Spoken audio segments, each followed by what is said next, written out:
Saif attack case में Mumbai police बेहद बारीकी से जांच को आगे बढ़ा रही है और पुलिस उन सभी लोगों से पूछताछ कर रही है जो इस केस की कड़ी को जुड़ते हैं। मुंबई पुलिस ने इस मामले में अब तक का सबसे बड़ा बयान दर्ज किया। जी हां, पुलिस ने इस केस में सैफ अली खान का बयान लिया है। सैफ पर हमलावर ने कैसे अटैक किया, सैफ ने उससे खुद को और अपने बच्चों को कैसे बचाया, इन सब सवालों के जवाब मुंबई पुलिस को मिले हैं। लेकिन सैफ के बयान के बाद भी पुलिस के आगे कई ऐसे सवाल हैं जिनका जवाब अब तक पुलिस को नहीं मिल पाया।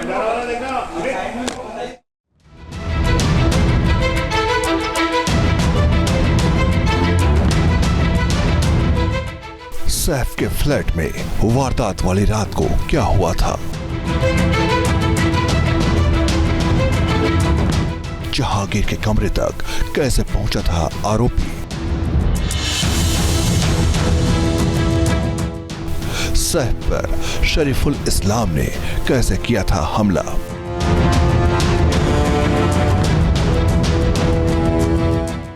सैफ पर हमले के वक्त कहां थी करीना?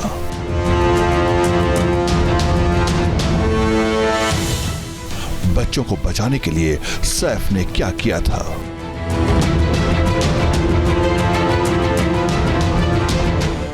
सैफ अली खान पर 15-16 जनवरी दरमियानी रात को हुए हमले की गुत्थी मुंबई पुलिस अब तक सुलझा नहीं पाई है। मुंबई पुलिस ने आरोपी को पकड़ तो लिया है, लेकिन गुनाह के तार वो जोड़ पाने में अभी तक नाकाम रही है। मुंबई पुलिस अपराध की मिस्ट्री को सुलझाने के लिए अलग अलग तरीके से पूछताछ कर रही है। इसी कड़ी में पुलिस ने पहली बार सैफ अली खान का बयान दर्ज किया है। क्राइम ब्रांच से पूछताछ में सैफ ने कई अहम खुलासे किए। पुलिस एक के बाद एक सवाल करती रही और सैफ हर सवाल का जवाब देते गए।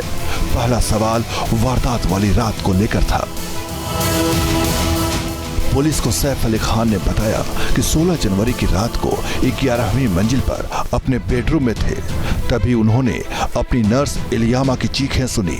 ऊपर पहुंचे तो उनकी आंखें फटी की फटी रह गई। पुलिस ने सैफ से जो सवाल पूछे वो कुछ इस तरह से थे। 16 जनवरी की रात क्या हुआ था? मैं और पत्नी करीना कपूर 11वीं मंजिल पर अपने बेडरूम में थे। फिर क्या हुआ? मैंने अपनी नर्स इलियामा फिलिप की चीखें सुनी। अच्छा, फिर हम जहांगीर के कमरे की ओर भागे जहां इलियामा फिलिप भी सोती थी। वहां क्या देखा? एक अजनबी को देखा और जहांगीर भी रो रहा था। फिर आपने क्या किया? हमलावर को दबोच लिया और उसे पकड़ लिया। फिर क्या हुआ? हमलावर ने मेरी पीठ, गर्दन और कई जगहों पर चाकू से वार किए। अच्छा, फिर मैंने किसी तरह खुद को छुड़ाया। फिर हमलावर को पीछे धक्का दिया। सैफ ने बताया कि इस बीच उनकी नर्स ने जहांगीर को भी कमरे से निकाला और उसे बंद कर दिया। सैफ बताते हैं कि हर कोई सदमे और डर में था कि ये आदमी घर में कैसे घुस आया। सैफ पुलिस को बताते हैं कि हमले के दौरान आरोपी ने मेड फिलिप पर भी अटैक किया। करीना और सैफ के बयान बहुत हद तक एक जैसे हैं। पुलिस ने वारदात वाले दिन सबसे पहले मेड इलियामा फिलिप का बयान लिया था, जिसके आधार पर एफआईआर दर्ज की गई थी। इलियामा ने पुलिस को बताया था कि सैफ और करीना का परिवार बिल्डिंग के 11वें और 12वें फ्लोर पर रहता है, जिसमें 3 कमरे हैं। 11वें फ्लोर के एक कमरे में सैफ और करीना रहते हैं और दूसरे कमरे में उनके बेटे तैमूर रहते हैं। तैमूर के कमरे में गीता नाम की एक नर्स रहती है जो उनकी देखभाल करती है, जबकि वो दूसरे बेटे जहांगीर की देखभाल करती हैं। मेड ने बताया कि रात में सोने के दौरान एक आवाज से वो जाग गई और उन्होंने देखा कि जेह के कमरे में बाथरूम की लाइट जल रही है। उसका दरवाजा खुला हुआ है, लेकिन उन्होंने सोचा कि करीना मैम जेह बाबा से मिलने आई हैं और वो फिर से सो गई। लेकिन फिर से आवाज हुई। वो उठी। उसने देखा कि बाथरूम से एक शख्स बाहर निकल रहा है। उसने उसे धमकी दी। उसके एक हाथ में हेक्सा ब्लेड और दूसरे हाथ में लकड़ी जैसे कुछ था। जब वो शख्स जेह के पास जाने लगा, तब मेट के साथ उसकी हाथापाई हुई और उसके हाथ पर चोट आ गई। आरोपी ने 1 करोड़ की मांग की। आवाज सुनकर सैफ और करीना मैडम आ गए थे। जब सैफ ने उसे रोकने की कोशिश की तब उसने उन पर हमला कर दिया। फिर सैफ ने उससे खुद को छुड़ाया। मेड के इस बयान को आगे रखकर पुलिस मामले की जांच कर रही है, लेकिन मेड के बयान से 2 सवाल सामने आए हैं जिनका जवाब अभी तक नहीं मिला है। पहला ये कि हेक्सा ब्लेड और लकड़ी के बीच चाकू कहां से आया। घर में इतने लोग होने के बावजूद करीना सैफ के साथ अस्पताल क्यों नहीं गई। सैफ को लीलावती अस्पताल ले जाने के लिए तीसरे इंसान को क्यों बुलाया गया। शुरुआत में यह कहा जा रहा था कि सैफ को उनके बेटे इब्राहिम खान ऑटो से लीलावती अस्पताल लेकर गए। इस बीच डॉक्टर ने कहा है कि तैमूर सैफ अली खान को अस्पताल लेकर गए थे। सैफ को अस्पताल पहुंचाने वाला ऑटो रिक्शा ड्राइवर भजन सिंह राणा के मुताबिक सैफ के साथ एक आदमी और एक बच्चा मौजूद था।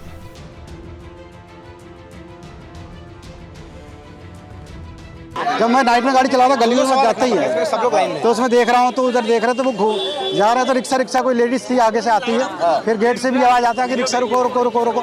तो रुकाया मैं, यूटर्न मार के गाड़ी लगाता हूँ तो कोई निकलता है तो उसमें जैसे उसमें खून से जैसा लथपथ है तो बस वही देख रहा। तो उनको बैठाया, फिर जाके अपना लीलावती उनको छोड़ा। क्या कब आपको पता चला कि वो सैफ अली खान थे? जब खुद उतरे तो स्टाफ को जब बुलाया गया 2:30-3 बजे का टाइम हो रहता है। कोई आदमी बाहर जो बाहर कोई नहीं रहता है। 2:30-3 बजे के बाद सब आदमी, एक गार्ड रहता है तो गार्ड को बोलता है कि फटाक से वो चलो। तो अपना फटाक से स्टाफ को बुलाया जा, मैं सैफ अली खान हूँ कि मैं सैफ अली खान हूँ। तब मैं जाके देख रहा कि ये सैफ अली खान है। कौन था उनके साथ? एक बच्चा था, एक और कोई और भी था। किस तरह से आए थे? चल कर आए थे आपके पास? नहीं, चल के आए थे, चल के ही बैठे थे और चल के उतरे थे। उधर सैफ ने पुलिस को बताया कि अस्पताल में उनके दोस्त अफसर जैदी ने अस्पताल में कागजी कार्रवाई की और उसे अस्पताल में भर्ती कराया। इस बीच आरोपी के पिता और वकील ने पुलिस की जांच पर सवाल खड़े कर दिए हैं। आरोपी के पिता वकील संदीप शेरखाने ने दावा किया है कि जिस शख्स को पुलिस ने पकड़ा था और जो शख्स सीसीटीवी में दिखाई दे रहा है वो दोनों अलग अलग हैं।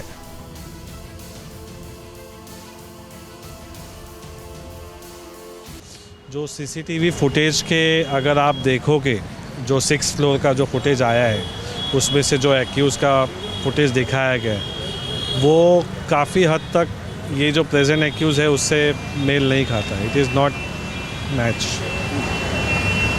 There is a extreme doubt about the accused whether he is there. That question has been raised.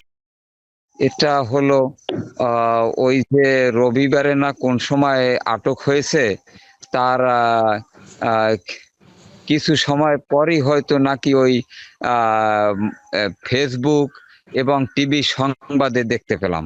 এখন এই যে ঘটনা ঘটেছে তার চেহারার সাথে ভিডিও ফুটেজে যে সিসি ক্যামেরায় যে ছবি, সে যে ছেলে যার ওই ভিডিও ফুটেজে যার ছবি, সেই ছবি একদম এই চোখের নিচ পর্যন্ত।